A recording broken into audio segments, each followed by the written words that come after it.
Hello hi नमस्कार। मैं अजय वर्मा आपके लिए आपके साथ चार चरणों का लोकसभा चुनाव 2024 खत्म हो चुका है। 379 seats are through of the major Lok Sabha seats जो है ना, उनके लिए चुनाव चार चरणों में हो चुका है। पांचवा चरण कल है 39 सीट्स के लिए। इसके बाद दो चरण और बचेंगे, 25 को और 1 जून को।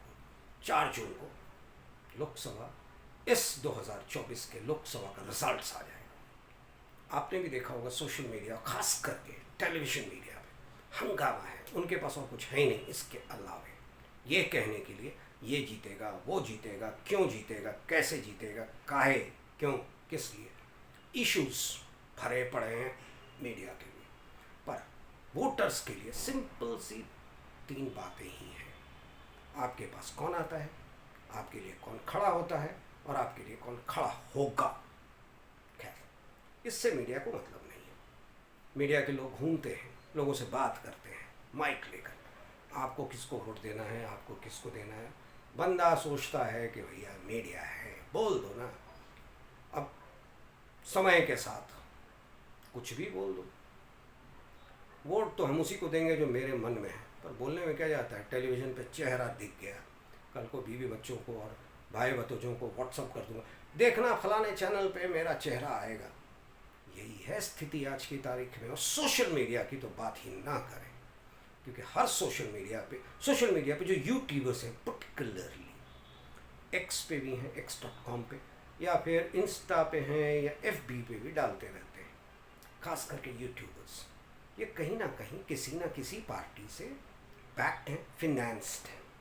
तो ये उन्हीं का मुद्दा उठाकर आपको चकराते रहते हैं, गोल गोल घुमाते रहते हैं इश्यूज़ पे। फलाने ने कहा कि ऐसा होगा, फलाने ने कहा ऐसा होगा, फलाने ने कहा इसको ऐसे कर देंगे, फलाने ने कहा कि मंदिर का मामला है, फलाने ने कहा मुस्लिम का मामला है, फलाने ने कहा केरला में क्रिश्चियन का मामला है, फलाने ने कहा कि मैं अगर जीत के आ गया तो मैं इतने पैसे इनको दे दूंगा। भैया, ना कोई देता है ना कोई लेता है, और ना ही कोई इन इश्यूज़ पे बात करता है। हम क्या होता है ना, इलेक्शंस के दौरान तरह तरह की बातें आती हैं। ये सोशल मीडिया के लोग कहीं ना कहीं से फंडेड हैं, एक पॉइंट उठाते हैं, कंटेक्स्ट से दूर दूर से वास्ता नहीं होता, उसको खींचते रहते हैं, क्योंकि किसी ना कि जिस पार्टी से उनको फंडिंग मिली है उसको तो सपोर्ट करना है। ये है आज की तारीख में राजनीति और मीडिया का एक रिलेशन। किसी मीडिया का हो, टेलीविज़न हो, सोशल मीडिया हो, even television for that matter. आज की तारीख में आप देखते होंगे ना कि ये जो प्राइम टाइम शोज़ हैं, आज भी आप देखे होंगे, कल के चुनाव के लिए बड़ी बड़ी बातें हुई होंगी। आज थोड़ा सा कम हुआ होगा, क्योंकि थोड़ा सा इलेक्शन कमीशन आप नहीं बोल सकते बहुत ज़्यादा। कल किया होगा, और कल तो देख लेंगे आप, चुनाव के ऐसी बातें करेंगे, कहाँ कितना वोट हुआ, क्या परसेंटेज मिला, इलेक्शन कमीशन ने क्या परसेंटेज दिया, और इलेक्शन कमीशन फिर क्या चेंज करेगा। इलेक्शन कमीशन पे तरह तरह की बातें उठेंगी, नेगेटिव पॉजिटिव दोनों चल रहा है। ये तो चुनाव का माहौल है ना, एक दूसरे पे कटाक्ष करना, एक दूसरे पे अटैक करना, ये तो ह्यूमन टेंडेंसी है, पर्टिकुलरली पॉलिटिकल टेंडेंसी है, आई वुड से।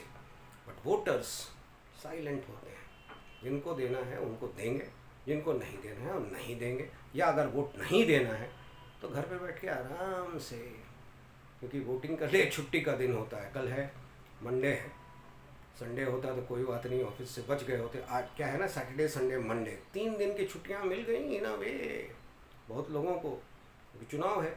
मंडे आप आए ना आए, क्योंकि आपके राइट्स को कोई रोक नहीं सकता, सो ऑफिस भी नहीं बोलता, तो 3 दिन की छुट्टी।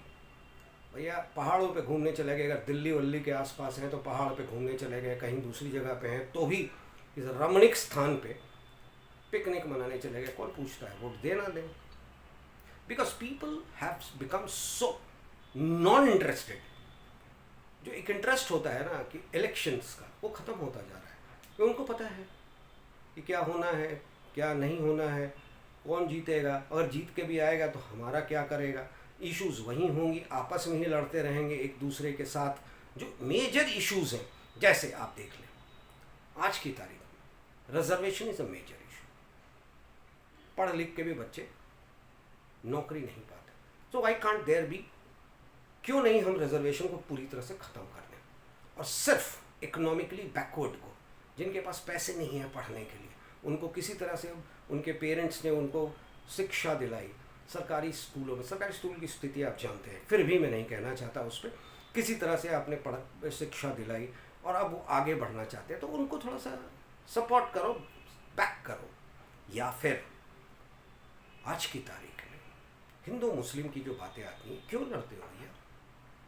Muslims, I know a number of Muslims who are non that kind of having a negative feel, but एक बार जब हम किसी कास्ट को, किसी रिलीजन को डब कर देते हैं ना, तो फिर रिएक्शंस होने लगते हैं। खैर, I am not getting into even into that. मेरा कहना है कि सरकार से, जो मैं बार बार कहता हूँ, आप 60 साल में लोगों को रिटायर कर देते हैं सरकारी संस्थान में या कॉरपोरेट में या प्राइवेट जो भी है। 60 के पास लोग रिटायर कर जाते हैं। क्यों रिटायर करते हैं बंधु? जब एक मंत्री बनने के लिए एज बार नहीं है, एमएलए बनने के लिए एज बार नहीं है, एमपी बनने के लिए एज बार नहीं है, पॉलिटिक्स में आने के लिए एज बार नहीं है, तो फिर संस्थानों को चलाने के लिए एज बार क्यों? अगर एज बार की ही बात है ना, तो मैं आपसे पूछना चाहूँगा कि आप जो भी पॉलिसी, ये एमपी हो, मंत्री हो, prime minister even for that matter, और whoever is running and governing, उनसे मैं जानना चाहूँगा कि आप जो पॉलिसी डिसीजंस लेते हो, एग्जीक्यूट कौन करता है? एग्जीक्यूट यही करते हैं ना, ब्यूरोक्रेट्स हों या फिर प्राइवेट में हो, जो लोग हैं कॉर्पोरेट्स में हैं। execution of your calls, execution of your policies are done by these people. If they become redundant after 60, how can I, of that matter, a simple voter, would rely on a person who is above 60 who is making the policy? जब दिमाग 60 के बाद, आपके हिसाब से जो आपका policy making है कि 60 के बाद रिटायरमेंट, जब आपको लगता है 60 के बाद आदमी बूढ़ा हो गया, काम के लायक नहीं है या उस स्थिति में नहीं है कि can take a normal call, तो how can a normal call be taken by a policy maker who is above 60? Tell me, this is my major issue. Voting हमको उस पर भी करना चाहिए। खैर, that's a different issue all together, but ये है आज की तारीख में हमारे ऊपर जो राज करते हैं ना, people who govern us are above 60।